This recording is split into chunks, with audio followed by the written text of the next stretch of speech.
What does it mean to be a professional? My name is Dr. Hills and I'm a surgeon. And today I want to explore that idea of professionalism. Right now, society is going through a traumatic time. We're dealing with the George Floyd murder and issues of police violence broadly. And it got me thinking, really, what does it mean to be a professional? Because we expect as society, our police officers, our teachers, our doctors, our lawyers to act professionally. But do we really understand what professionalism means? Well, for me, professionalism is very clear. It's the idea that you do your job to the best of your ability, no matter how you feel emotionally in the moment. Oftentimes, I'm given this ethical dilemma when people talk about my career as a surgeon, especially in my role in trauma and my role in the military. They ask me, how do you take care of someone who you know has done a terrible deed? How do you take care of someone who may have murdered or committed violence and they come into your trauma bay? And the easy answer to that is I take care of that person the same way I take care of anyone else, even if I'm feeling emotionally distraught at the situation. Why is that? Because I pride myself at being a professional. I pride myself at doing my job no matter how I feel in the moment. Part of being a professional is actually personal sacrifice as well. And that comes to play here. You see, there are lots of times where you're going to trade your personal life for the role that you have as a professional. As a trauma person, I'm on call. And that means I may have had plans one evening and something comes in.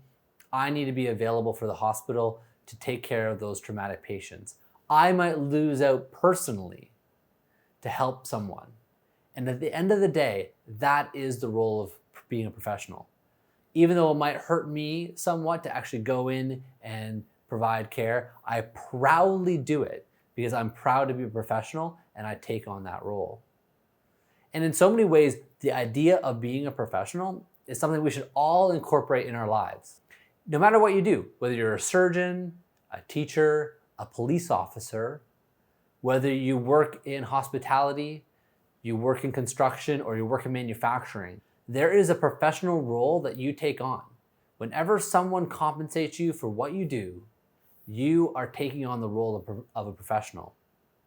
And the key is to do the very best job you can at all times, no matter how you feel. There are going to be those difficult times where your emotions get out of control. But I want to encourage everybody watching this, no matter what role you play in our society, to think about being a professional.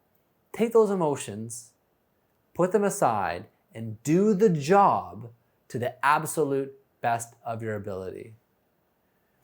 As I get closer to the end of this, I'm not talking about being an emotionless person. I'm not talking about feeling things or not feeling things. I'm talking about in the moment when you have to do a job, that you set aside the emotions and you do what it takes to do the job as professionally as you possibly can and as objectively as you possibly can. There are times later for you to feel those emotions and respond to those emotions. And I encourage you to do that because as a doctor, I'm proud that I care about my patients and I'm proud that I feel and believe that I'm doing the right thing. But in the moment, I am focused on providing the best care possible, no matter how I might feel in the moment and no matter what might be going on. Thank you for listening. Please like and subscribe. I have lots of content coming your way, and it's your encouragement that keeps me going on this channel. Thank you.